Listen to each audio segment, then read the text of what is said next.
জ্যেষ্ঠ ব্যক্তিসকল আজি সমবেত হৈছে কিয়নো এই গাঁৱৰে এই ঘৰৰে এজন উদীয়মান যুৱক আজি অসম চৰকাৰে মাননীয় মুখ্যমন্ত্ৰী দেৱে যি এটা ডাঙৰ প্ৰয়াস লৈ বেটেলিয়ন তথা পুলিচৰ এটা ডাঙৰ এপইণ্টমেণ্টৰ যোগাৰ কৰিছে। তাৰ পৰিপ্ৰেক্ষিতত এই ঘৰৰে শ্ৰী ৰাজীৱ টুকুৰীয়া মোৰ মৰমৰ ভতিজা, তেওঁ সুকলমে এই পৰীক্ষাত উত্তীৰ্ণ হৈ আজি নিয়োগ পত্ৰ পাইছে, অৰ্থাৎ চিলেকশ্যন হৈছে।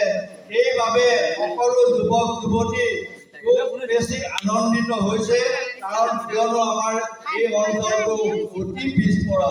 গতিকে তেওঁক আমি আমাৰ এই গাঁৱৰ পৰা বা গৃহস্থৰ ঘৰৰ পৰা ধন্যবাদ দিয়াই নহয়, সকলো ৰাইজ একত্ৰিত হৈ সকলো যুৱক যুৱতী অনুপ্ৰাণিত হৈ তেওঁক এটা ক্ষুদ্ৰ সম্বৰ্ধনা জনাব খুজিছে। কিয়নো তেওঁ প্ৰথম এই গাঁৱৰ পৰা এই পদত প্ৰথম উত্তীৰ্ণ হৈ আগবাঢ়িছে।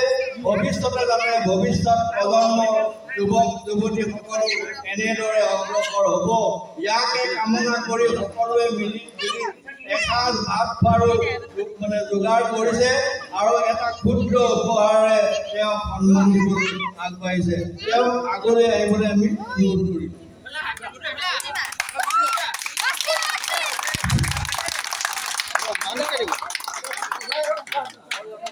এয়া ৰাজীৱ টুকুৰীয়া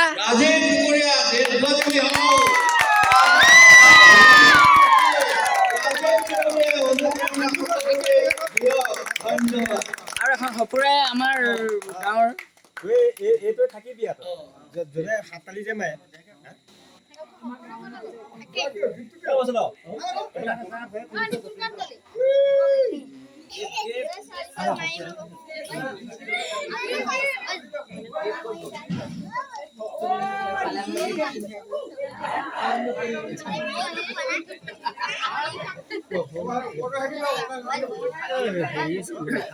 ৰাজীৱ বৰুৱাই এখন একদম দুখীয়া ঘৰৰ পৰা গৈ এতিয়া কামাণ্ডোৰ মানে পদত নিযুক্তি হৈছে। তুমি কি ক'বা এই নিযুক্তিক লৈ, কি ক'বা? মই পাই পেলাই বৰ সুখী হৈছোঁ। মানে মই যিটো কষ্ট কৰি এইটো পাইছোঁ নহয়, মই যিটো বিচাৰিছোঁ যে আমাৰ গাঁৱত যিখিনি মানে ল'ৰা ছোৱালী আছে সেইখিনিতে কষ্ট কৰি পেলাই মোৰ লিখে কিবা এটা বিভাগ পাওঁ। এই মই এতিয়া মই পাবা যেনেকৈ গোটেই গাঁওখন একত্ৰিত হৈছে, এনেকৈ বাকী কোনোবাই পালে আকৌ তেনেকৈ একত্ৰিত মই এতিয়া বিচাৰিছোঁ। পাছৰ প্ৰজন্মক কি ক'বা? পাছৰ প্ৰজন্মক মই যিটো কষ্ট কৰিলোঁ লোকৰ দিন হাজিৰা কৰি মই যিমানটো আগবাঢ়িলোঁ, তেনেকৈ বাকীটো আছে, মোৰ লগৰ বহুতো আছে আৰু মোৰ ওচৰত কেইবাজনো আছে। মই আশা কৰিছোঁ যে সেইটো যাতে মোৰ সেই কষ্ট কৰিবলৈ যাতে তেওঁলোক সপোনটো পূৰণ কৰক আৰু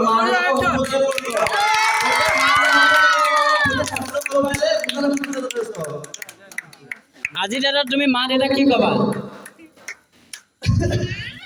আজি ডেটত মোৰ মাকে বহুত আনন্দিত হৈছে, কাৰণ মাকে সদায় আশা কৰে যে মই কিবা এটা পোৱাটো, আৰু ভাইটিও তেনেকৈ আশা কৰে। মা দেউতাই যিটো সপোন আজি মই পূৰণ কৰিছোঁ, নিজকে বহুত ভাগ্যৱান লৈ লৈছোঁ। এনেকুৱা এটা বস্তু যাতে দিব পাৰিছোঁ মাক উপহাৰ হিচাপে, এয়ে মোৰ কাৰণে বহুত মানে আনন্দ। তাৰ কাৰণে এটা হাত চাপৰি জোৰে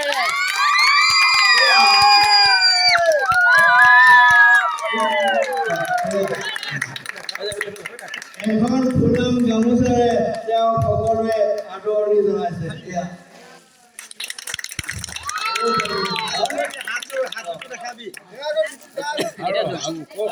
এতিয়া এখন সফুৰাৰে আমাৰ সমূহ যুৱকবৃন্দই এই এখন সফুৰাৰে তেওঁক আদৰণি জনাবলৈ আগবাঢ়ি আহিছে।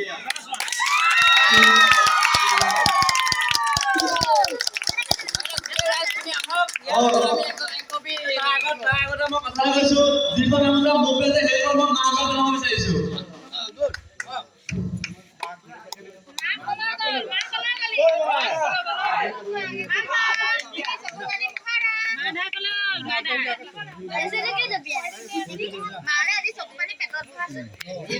এয়া আমাৰ আগলৈ মাক আহিছে মাকক এখন ফুলামি গামোচাৰে গোটেইকে আদৰণি জনাইছে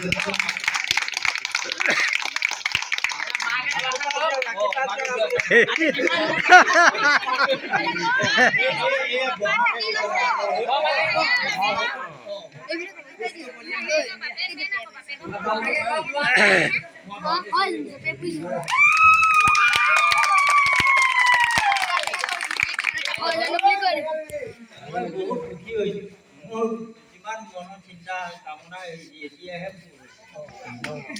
বহুত ভগৱানকে সাক্ষী কৰি পিছত জীৱনত সুখে শান্তিয়ে যে হ'ব লাগে সেইটোৱে মোৰ মনৰ আৰু মোৰ ঘৰৰ দৰে আজি যেনেকৈ চবেই আনন্দ কৰি পেলাই মোক চবেই আৰু তেনেকৈ আনৰ ঘৰতো যে মই তেনেকৈ শুনিব পাওঁ মোৰ ল'ৰাই আৰু এজন দুজন চাৰিজন যদি ওলক আমাৰ গাঁৱৰ আমি তো চিনি নাপাওঁ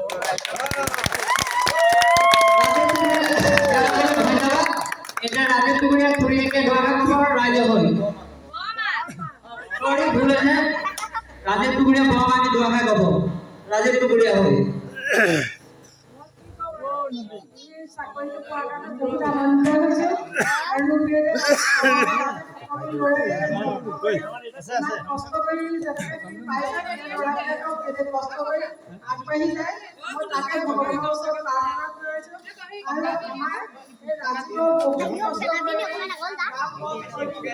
গোটেই হেৰি কৰি ই তাক মাক বাপেক সপোন সাৰ্থক কৰিলে আমাৰ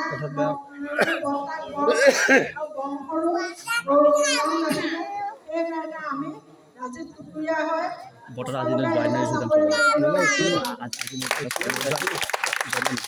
ৰাজীৱ টুকুৰীয়া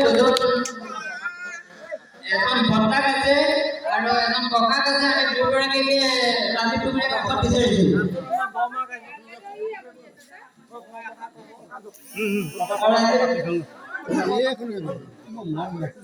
এতিয়া ৰাজীৱ টুকুৰীয়া বৰমাকে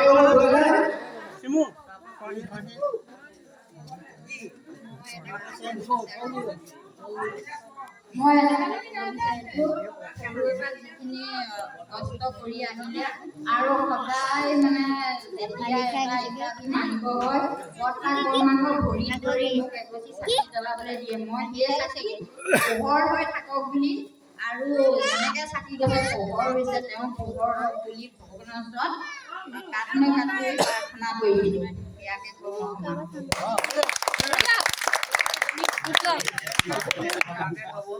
এটা ৰাজীৱ টুকুৰীয়া ককাকে ধোৱা কৰোঁ ককা কিমান সুখী আমাক জনাব প্ৰথমে ৰাজীৱ টুকুৰীয়া ককাকক এখনি গামোচাৰে সেৱা জনাব কৈছে এয়া ৰাজীৱ টুকুৰীয়া ককাকক সেৱা জনাইছে আৰু ককাকে সুখী কিমান যে সুখী এয়া আপোনালোকৰ আগত অৱগত কৰিব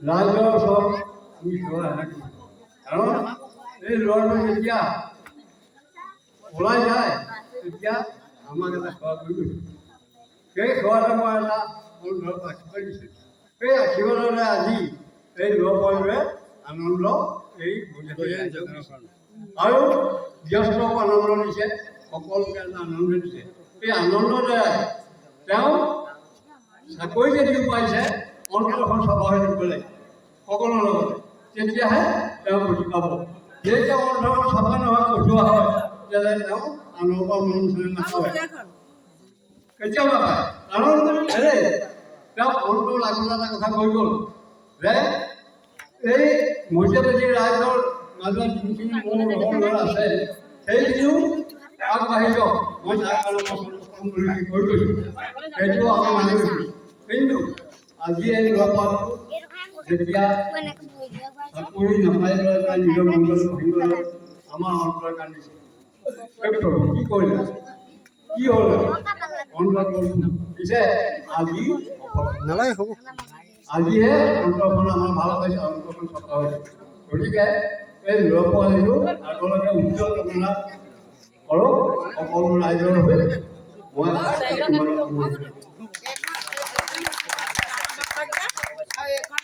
আমি ৰাজীৱ টুকুৰীয়া বৰ্তাগত ভাষণ ক'বৰ বাবে অনুৰোধ জনাইছোঁ। বৰ্তাগৰে এখনে প্ৰধান গামোচাৰে ৰাজীৱ টুকুৰীয়া সেৱা জনাব খুজিছে। এয়া ৰাজীৱ টুকুৰীয়া বৰ্তাগত সেৱা জনাইছে। এয়া ৰাজীৱ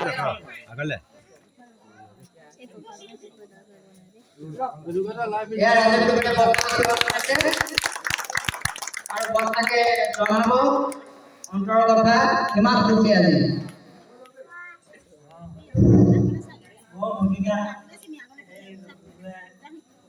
কুশলে লৈ লওক, কুশলে লৈ লওক।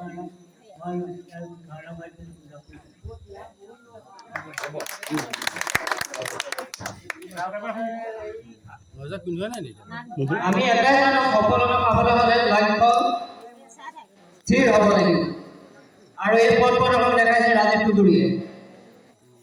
আৰু এই লক্ষ্য স্থিৰ কৰাৰ আঁৰত লুকাই থকা মানুহজনক আমি দুআষাৰ ক'বৰ বাবে অনুৰোধ জনাইছোঁ।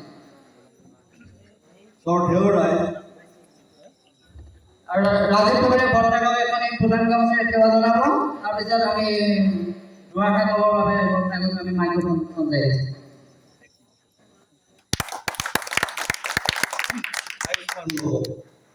মানুহৰ চকুলো দুই প্ৰকাৰে আনন্দৰো চকুলো ওলায়, বিষাদৰো ওলায়।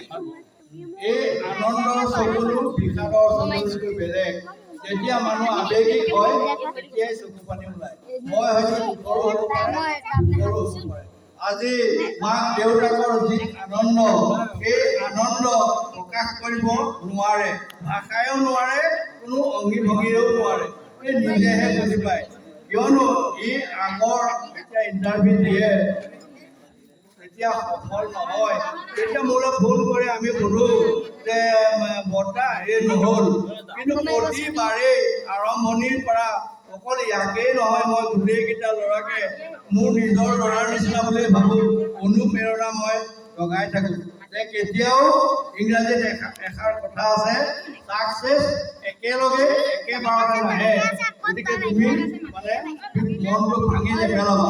ইয়াকে কৈ কৈ প্ৰতিবাৰ ইণ্টাৰভিউ এসপ্তাহ আগৰ পৰা খবৰ লওঁ, কি হয় কেনেকৈ কওঁ, আমি খবৰ লৈ আহিছিলোঁ। মোৰ নিজৰ ল'ৰা ছোৱালী আজিলৈকে ইমান খবৰ লোৱা নাই। সিহঁতৰ কাৰণে মানে ময়েই নহয়, মোৰ সহধৰ্মণীয়েও মোতকৈ বেছি ফোন কৰে।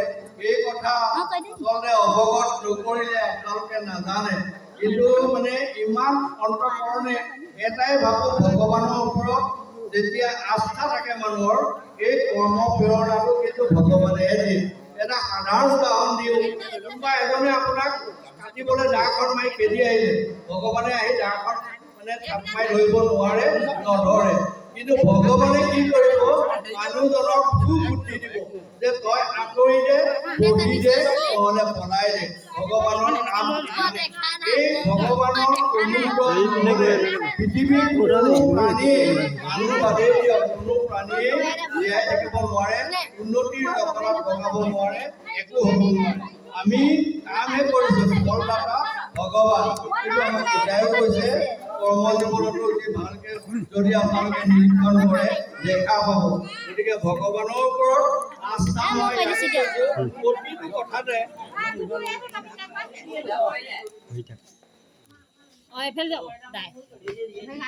নবীনা গৈছে তুমি ভাই বতা কলে গ'ল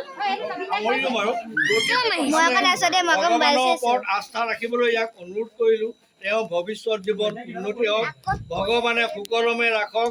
আৰু সদৌ ৰাইজে ইয়াক যেনেকে লৈ আজি যেনেকে গৌৰৱ কৰিছে, আনৰ ক্ষেত্ৰতো সেই গৌৰৱ চুইচটো টিপি দিলে।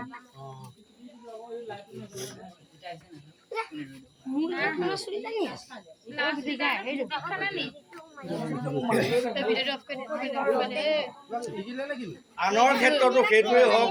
সকলোৱে ইয়াকে আদৰ্শ বুলি লৈ সকলো নিজৰ কৰ্ম জীৱনত আগবাঢ়ি যাওক। এবাৰ নহ'ল, দুবাৰ নহ'ল, 10 বাৰতো হ'ব। সেইটোকে আদৰ্শ লৈ মিলা প্ৰীতিৰে থাকি আগবাঢ়ি যাওক। ইয়াকে কৈ মোৰ বক্তব্য মই সামৰণি মাৰিলোঁ। সকলোকে ধন্যবাদ।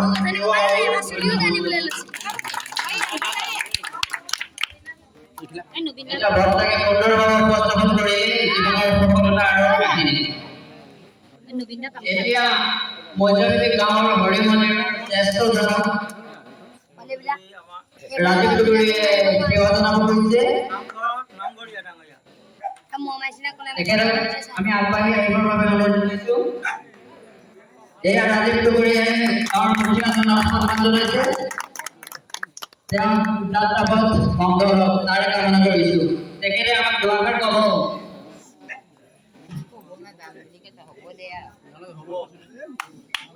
আৰু এতিয়া ৰাজীৱ টুডুৰীয়া মমাক আছে। মমাকে ভাগিনীয়েকৰ সুখত কেনেকে নিৰ্মাণ হৈ আছে তাৰ বৰ্ণনা কৰিব আমাৰ আগত। আৰু তেখেতক আমি মাইক্ৰফোন আগবঢ়াই আহিছোঁ। কিমান সুখী আজি ভাগিনৰ সফলতাৰ খবৰ পায়।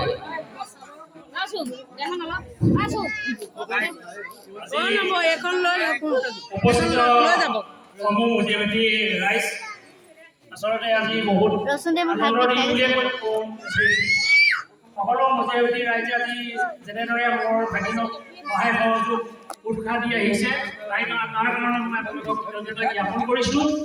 লগতে মই অসম চৰকাৰে হিমন্ত বিশ্ব শৰ্মা ডাঙৰীয়াক এটাই শুভেচ্ছা জনাব বিচাৰিছোঁ। তেখেতে যিধৰণে বাছনি প্ৰক্ৰিয়া কৰিছে, মোৰ ভাগিনৰ দৰে দুখীয়া যদি লোকক আজি এই পৰীক্ষাত অৱতীৰ্ণ হৈছে, সফল হৈছে, সেইকাৰণে তেখেতে যিটো বাছনি প্ৰক্ৰিয়া কৰিছে তাৰ কাৰণে মই তেখেতক কৃতজ্ঞতা জ্ঞাপন কৰিছোঁ। লগতে মাক দেউতাকে যি মোৰ ভাগিনক যি সহায় সহযোগ কৰিলে তাই কাৰণে মই মোৰ বাইদেউৰ ভিতৰত মই কৃতজ্ঞতা জ্ঞাপন কৰিছোঁ। আচলতে এটা কথা ক'বলগীয়া, মোৰ ভাগিনে যিটো অহোপৰৰ চেষ্টাৰে আজি এই পৰীক্ষাত অৱতীৰ্ণ হৈছে, মই তেওঁকো আজি মোৰ ফালৰ পৰা মোমাইক হিচাপে কৃতজ্ঞতা জ্ঞাপন কৰিছোঁ। আৰু মধ্যবিত্ত যিখিনি যুৱবৃন্দ আছে তেওঁলোককো মই কৃতজ্ঞতা জ্ঞাপন কৰিবলৈ বিচাৰিছোঁ, কিয়নো তেওঁলোকে আগন্তুক যি পৰীক্ষা আহিব তাত তেওঁলোকে যোগদান কৰি মোৰ ভাগিনৰ দৰে সুনাম অৰ্জন কৰিব বুলি মই তেওঁলোকক উৎসাহ দিছোঁ। আগবাঢ়ি যোৱা তেওঁলোকে মোৰ ভাগিনৰ দৰে এদিন নহয় এদিন কৃতজ্ঞতা লাভ কৰিবা।